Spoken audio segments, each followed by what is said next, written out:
Hey guys, welcome back to Fix It Friday. So this week we're going to be talking about the Sega Dreamcast, and for those of you that don't know, this was Sega's last console, and it's a really good system to have. There's a fantastic set of games on it. But yeah, as you can see, the one that I have here has definitely seen better days. Like the shell is really trashed, really beat up, but the system does work. So what I'm going to be doing today is I'm going to be doing a whole bunch of upgrades to make this system better. So we're going to be replacing the shell with a completely new third-party shell, which looks really awesome. We're going to be adding a DC HDMI, otherwise known as the DCDigital. And this device basically takes the digital video and audio from the Dreamcast and it line doubles it up to as high as 1080p. And it's I think, the best upgrade you can possibly do to a Dreamcast. It really makes it look outstanding on a modern display.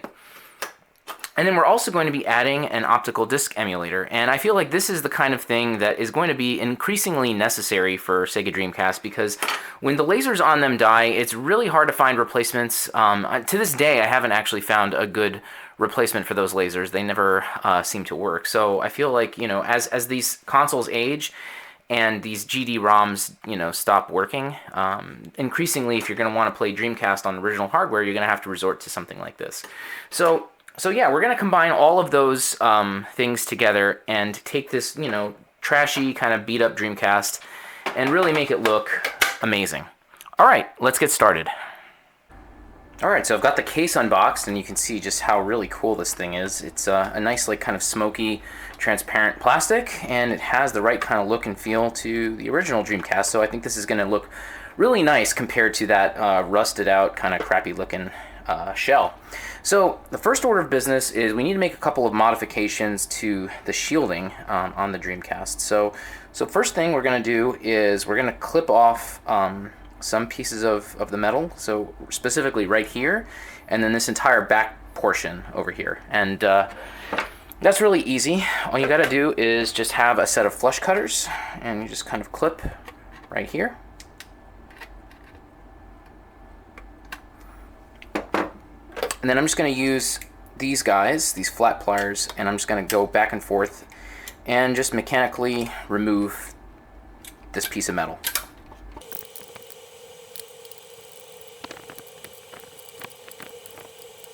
Alright, so that's not that difficult at all. You'll notice that the edges are now kind of bent up or down, just depending on how it ended up. So I want to flatten this out because I don't want any risk of this stuff touching or damaging the DC digital board in any sort of way. Same goes for this section here. I'm just going to flatten it out a little bit, and that should be just fine. Alright, so that's the bottom half. On the top half, you don't have to do very much. Really, all you have to do is just come in here on the back and just make a cut here.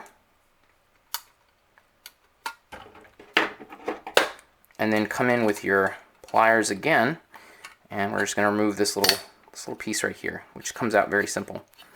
There we go. Alright, so that's all we've got to do for the shielding. We're going to move on now to the case, and we're going to start modifying the case.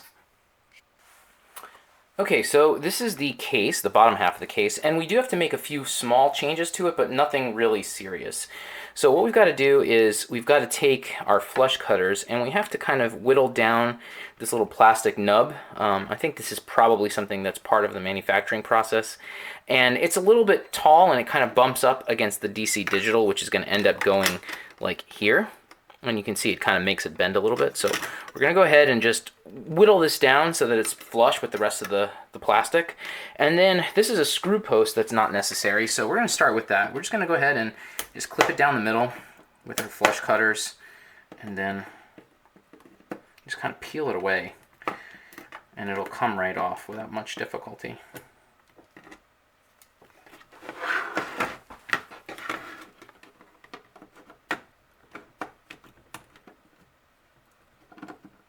There we go. And it's basically flush to the board. It just needs to get out of the way because a cable is going to be running through that section, so now it's all taken care of. So yeah, now we're going to go ahead with the flush cutters again. I'm going to flatten out this little plastic nub.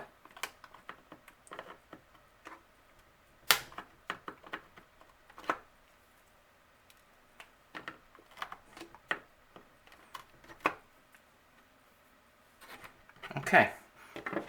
And that's good enough. It doesn't have to be perfect. It just has to be, you know, pretty significantly reduced, because if you remember, the RF shield is actually going to be sitting here as well. Okay, so next thing we got to do is add a little protective sticker to the back of the DC Digital. This is because it's going to be sitting right on top of the RF shield, and we don't want them touching because metal against metal like that is bad. So all you got to do is just kind of more or less line it up, and that's it. Nice and easy. Okay, so the next couple of steps we're going to be drilling out a hole for the HDMI port. Okay, so the next order of business is going to be drilling a hole for the mini HDMI port, and thankfully Dan Kuntz provides a nice little jig that makes this very simple to accomplish. So this little 3D printed drilling jig is provided with the kit, and all you've got to do is position it 3.5 notches in on this air vent on the back. And you can see it has 3 holes on one end and 2 holes on the other. So basically what I'm going to do is I'm going to be taking my drill, and I have a drill bit that matches the diameter of that hole, and we're just going to drill the first 3 holes, and then we're going to flip it and then do the second set of holes.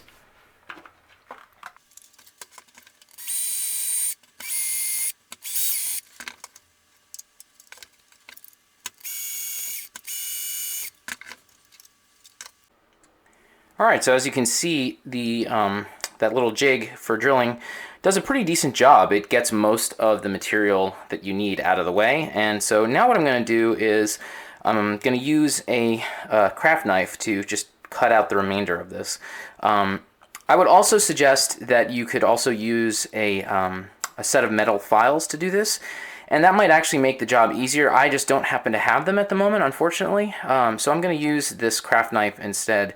You still get a lot of good fine control and precision with these, and I'm very comfortable with using them. But yeah, I would say either use a metal file and whittle away the material, or use the craft knife. And this is a kind of thing where you should just take your time, go slowly, just remove a little bit of material at a time, because if you're too aggressive here, you're going to end up taking away too much. So yeah, I'm going to go ahead and do that, and then we will be back in 1 second. Alright, so I've done all of the cutting, and as you can see, it fits right in. And you want it to be nice and flush. So in other words, you want to be able to put the HDMI port into that opening very easily without any kind of bending or flexing on the DC HDMI board. Oh, sorry, it looks like I'm out of focus. Alright, so what we're going to do next is we're going to go ahead and just drill in some screws, and that's going to lock this board into place.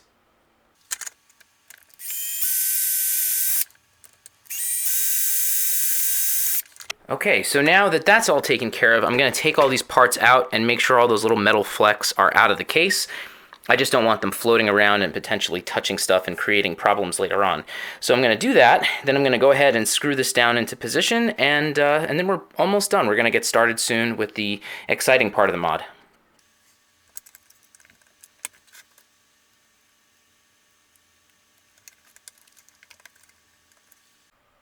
Alright, so now we're at the part of the mod where things start to get interesting. So we're going to be taking this flat flex cable and we're going to be installing it right here, basically.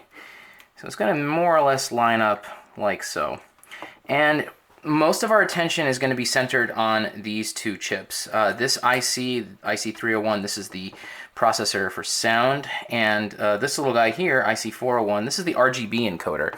So we're going to tap in to get our digital audio and video from these 2 chips, and the flat flex cable is going to send that information over to the DC Digital, and that's how this whole thing works. So the first thing we've got to do is we've got to make a few minor adjustments to the board. We just got to prepare it before we actually start soldering that flat flex cable down. And step 1 is going to be to remove these 2 surface mount resistors. So I'm going to go ahead and just do that right now. And all you really have to do is just add a little bit of solder to both sides, and you can just swipe them away, especially if you have like a chisel tip like I do. That's the kind of iron tip I recommend for most cases, because it just gets the job done. Okay, there we go. So that's not too bad. We're going to be using a fair amount of no clean flux, so I absolutely recommend that for this modification. And so we're going to go ahead and just clean these pads up a little bit before we continue. So I just added a little bit of flux to the pads, and you can hear it sizzling away.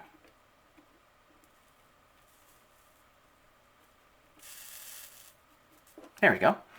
And now you can see those pads are nice and clean, so they don't have any solder on them anymore.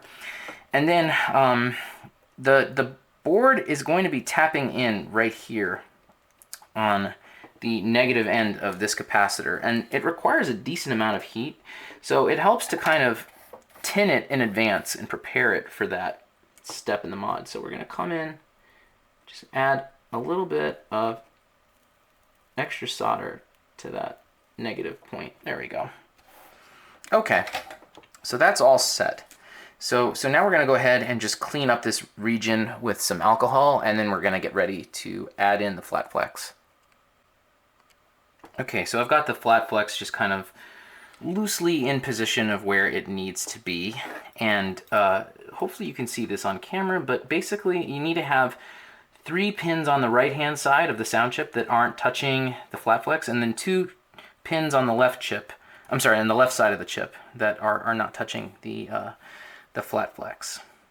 So what I'm going to do is I have this set of curved forceps here, and I'm going to use that just to kind of hold this resistor pack in place. And you can use that just to kind of get things lined up without having too much of an issue. And so right now what I'm going to do is I'm not trying to focus on perfection here. I'm just trying to get the flat flex tacked into place with a little bit of solder. And then once that's done, I'm going to come back in and refine my work a little bit more. But for now, all I care about is just trying to get it where it's supposed to be and not have it fiddle around. As you can see, it moves very easily when it's in this kind of state before you've locked it into place with anything. So the sooner it's kind of locked down, the better. All right, so I'm holding the resistor pack. I'm going to add a bunch of flux to that region and get some solder onto my iron. And right now, like I said, we're just trying to tack it into place. I will be bridging pins, but that is not a problem right now. We're not worried about that. We're just trying to hold it down.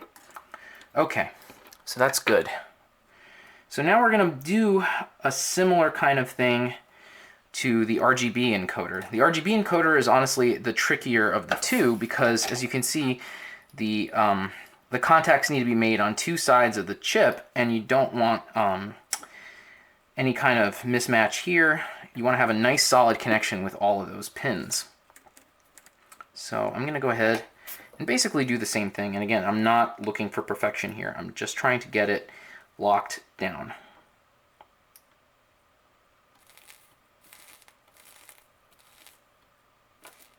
Okay, so that side is set. Let me just rotate it for my own convenience. And I'm just using my fingernail to hold it down. In this case, there's more space for your hands right here. Just got to be careful. It's really easy to burn yourself.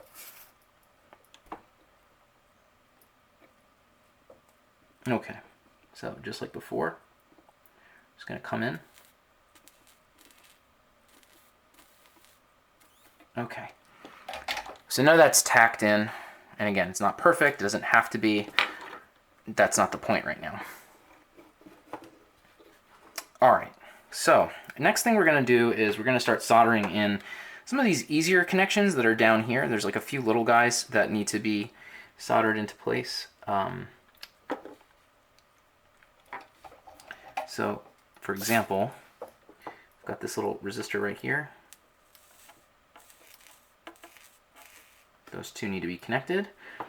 As you can see, there's 2 exposed pads over here. These are those pads where that surface mount resistor set was that we removed earlier.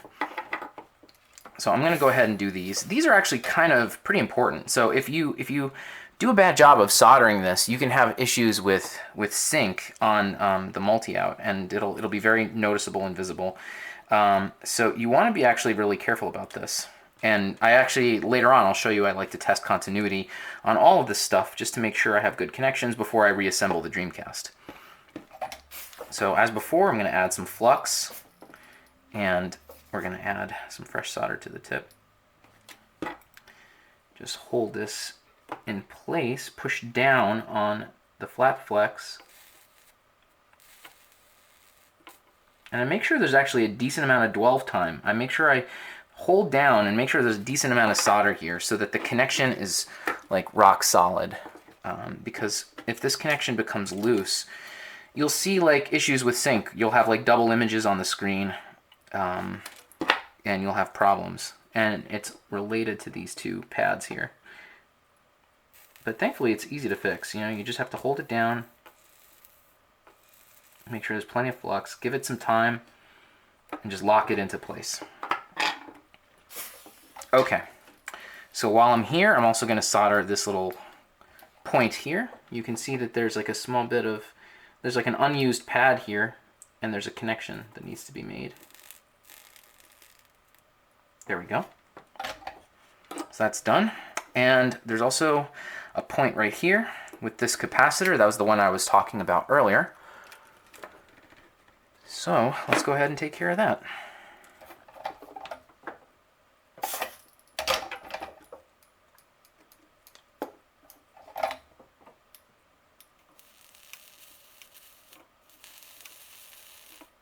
Okay, so those two guys are soldered together now. All right, so now that that's all set, we only have like one more. I guess I might as well do it now. Why not? There's a little resistor over here that needs a connection too. So these are all the kind of ancillary connections that need to be made aside from the big ones. I guess I'll just take care of that real quick too. But yeah, really, as you can see, the most important thing is making sure that the RGB encoder and the sound chip are nicely lined up. If they're not, and you start committing to this, you'll create a whole bunch of problems for yourself. So really make sure that those are lined up. And I'm not doing this with a microscope, but I would suggest, especially if this is your first time, that you should use some kind of magnification. This is a mod that is way easier to do when you can zoom right in and take a look. And I probably will take a look at that off camera and verify my work, because it's much easier to do so. Okay, so I'm going to finish the sound chip. So I've added some more flux and I've added some more solder. And now what I'm going to do is just kind of go, you can see I'm making these little up and down strokes with my iron, running from the pins down to the pads. And I have fresh solder on my iron tip. And so that solder wicks away and feeds the pins, and it feeds the pads, and it also breaks up any potential bridges that I have between the pads and the pins.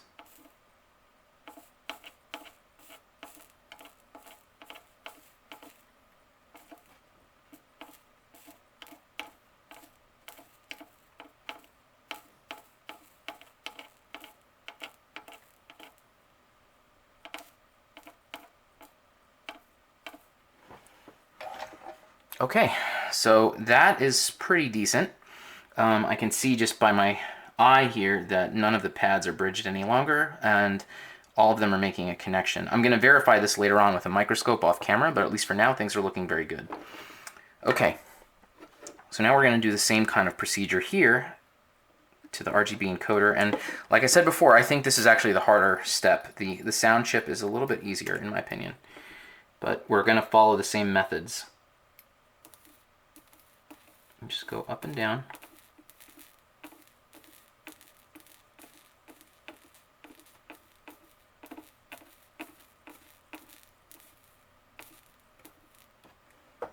Like that. And now we're going to rotate it again. We're going to do this side as well.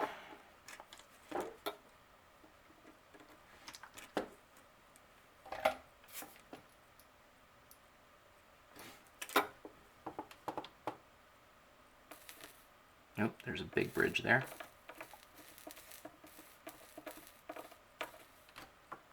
But you see the flux just cleared it out. And I see there's a bridge here too. That's okay. It's actually kind of good. I wanted to show what happens when you get a bridge. It's not the end of the world. All you need to do is just add a little bit of some flux.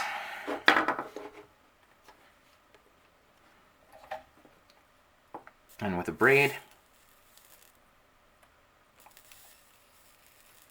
you can just remove those right away. I'm going to have to add more solder because I actually took away too much now, but that's okay. All right.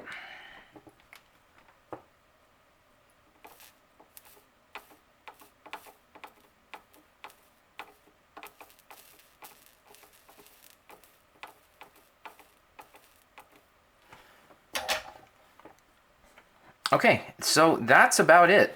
It's not as bad as it looks, but again, you need to be practiced with surface mount soldering, and you can't be afraid of things like bridges.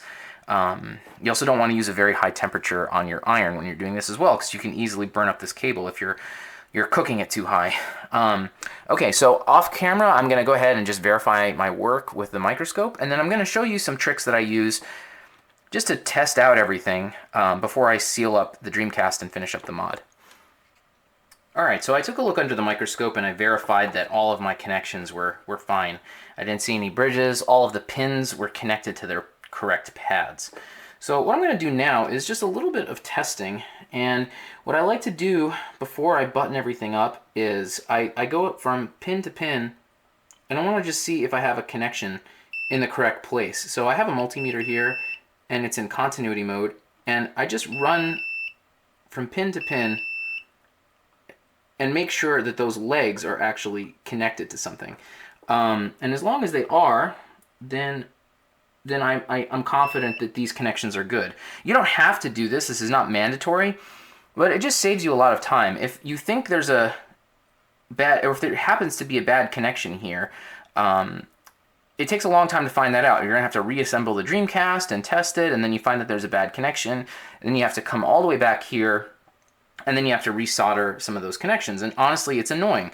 So I think it's better if you can go ahead with your multimeter and you just go from pin to pin, and you make sure that there's a connection, just like you're seeing me do it right now. It's also easier to do this under the microscope because you can see exactly what you're doing. But hopefully this gives you the idea of what I'm trying to accomplish here. The other thing that I will check is I will check these two pads that I warned about here. So these specifically connect to the multi-out, I believe. Just trying to make sure I can verify that. Can't remember exactly, honestly. Yeah, here we go. Yep. So I can't remember exactly which pins it is, but if you just take your multimeter like I did and you just run it along the pins of this serial port here on the back, as long as you get continuity, then that means that these pads are successfully soldered down. So if you see absolutely no continuity here, then you need to redo these connections and make sure that they make a good contact. So yeah, this is always something I do personally. It's not, again, not mandatory for the installation, but it just makes your life easier.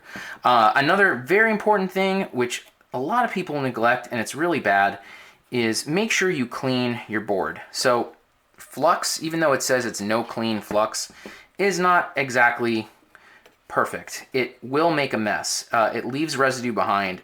It maybe can be conductive and create problems for you later on. So I always come back with a Q-tip or 2 or 3 and get some 90% IPA and go through the whole thing and just clean the heck out of it, because I want to make sure that the board is clean and there's no conductive material left behind. So, all right, I'm going to go ahead and finish that up, and then we're going to do a couple more things, very minor things, and then we're going to test this mod out. Okay, so now we are on the underside of the board, and the last thing that we need to do is solder in 3 wires, and these wires are going to be needed for doing the in-game reset. So I cut 3 cables, three wires that are about, I don't know, maybe like 8 inches in length. That's about right. And what we're going to do is we're going to solder to 3 points. We're going to solder right over here to this little test pad, which is right next to IC206. And you can see there's actually a little arrow pointing straight to it, so it's pretty easy to see. And then we're also going to be soldering to these two resistors here, R601 and R602. And so I'm going to go ahead and just take care of that right now. This is good to do with flux as well, just because these components are tiny, but otherwise it's really not that tricky of a thing to do. So I'll start with R601 and 602 first. So what I like to do is solder these perpendicular because they're tiny. Okay, there we go. That's 601. And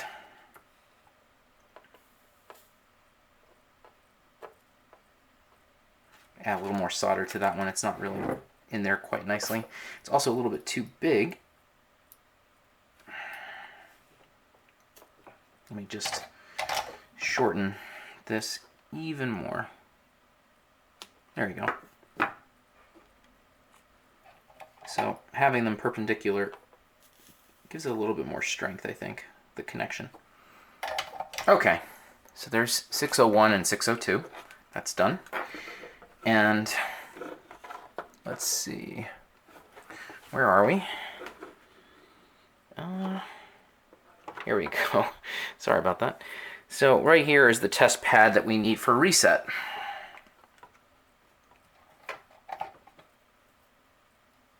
And just like before, add a tiny little bit of flux.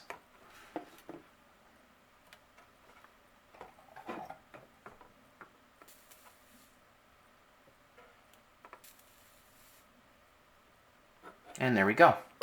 Okay, so all those connections are set. Now we're going to solder them to the corresponding sides on the DCDigital board. Okay, so those wires are going to go onto the DCDigital board, and you can see that there's 3 pads that I've already tinned. One is P1, one is P2, and one is RST for reset.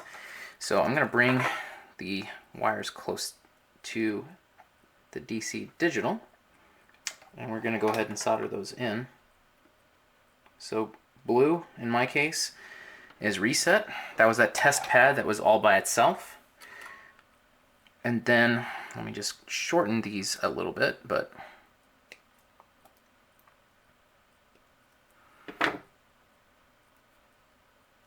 okay. So R601 is P1 right here. And then R602 is P2, just like that. And so with that, we're finally done with soldering, and we're going to go ahead and assemble the board and test some stuff out. So to assemble, what we're going to do is, this is the flex cable for the DCDigital. So we're going to lift up this little hinge here and rotate this in and make sure it's all the way into the connector, and then you just clamp it down like so, and that's it. And so now we're going to go ahead and just slot this in. I'm going to go ahead and reassemble everything correctly, and then we'll plug this thing in and see how things look. Okay, so I've reassembled everything, and as you can see, I put the original disk drive in. This is not going to stay here, but for the purposes of testing, this is totally fine. I'm not interested in playing games at the moment. What I want to do is just make sure that the DCDigital works. So I have my mini HDMI plug back here, which is going into the television. I've got my power. So let's just see what happens.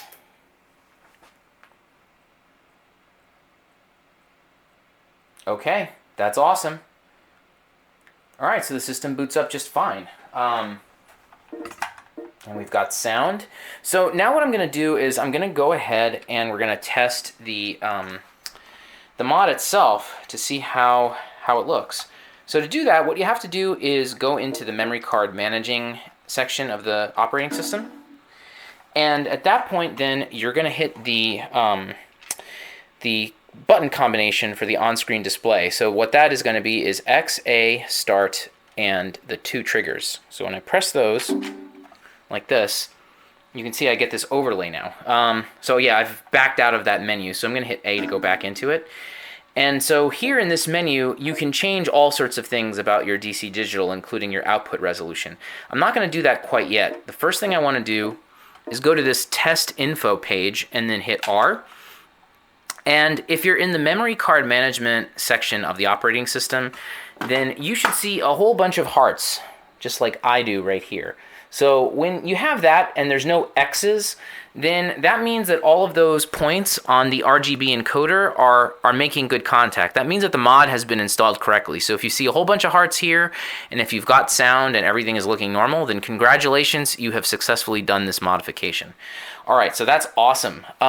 So yeah, the last thing I'm gonna do now is install the GDEMU, and by comparison, that is trivial. It's extremely easy, so we're just gonna go ahead and do that right now. Okay, so we've got our GDEMU right here, and there's a number of different ways to mount this thing. So normally these things, they come with like a little standoff if you buy these from eBay.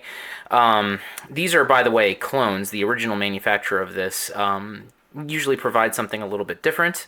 But of course, those are extremely hard to get. So 90% of the time, if you're working with one of these, you're going to be working with a clone. So that's what this thing is. So yeah, so this particular person purchased a 3D printed kit, which is pretty nice because it has a little standoff here that you can just screw into place. And I took 2 screws that used to hold the disk drive and I put them here. And then this just mounts directly in the same slot that the GD-ROM goes. So you just pop it right in and it just fits without any issue. Then the kit also came with kind of a large screw here, and this one is intended for this position right here. So you can use this and you can screw it down and it'll actually make contact with the motherboard itself. So that's what I'm going to do right now.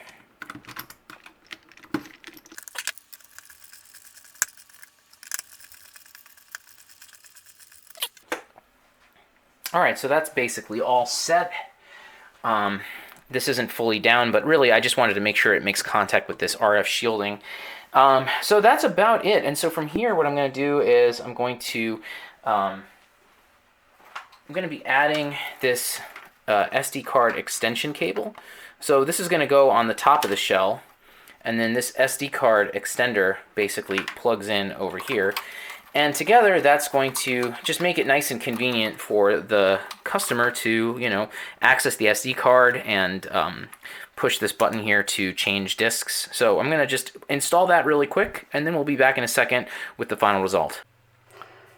All right, so I've got the DC Digital plugged in, and I just have a game running using the GDEMU, and so now you guys can see the result. I mean, when you've got this on 1080p, things look really, really good. It almost looks like a next-gen console, like something you might see on like the PS3 or the Xbox 360. I mean, I'm continuously impressed by that. And having the GDEMU makes things very convenient. You can play any of the games that you have in your collection that way very easily, and you don't have to worry about your system breaking down or your laser dying as a function of time. Alright, so that's it for this mod. Hopefully you guys enjoyed this, and that the installation guide will be useful if you're planning on doing this yourself. So if you guys like this content, feel free to give a thumbs up or consider subscribing to the channel. I have videos like this out every Friday. It would be great to hear what you guys think in the comments below. And yeah, thanks again so much for watching, and I will see you guys next time. Bye!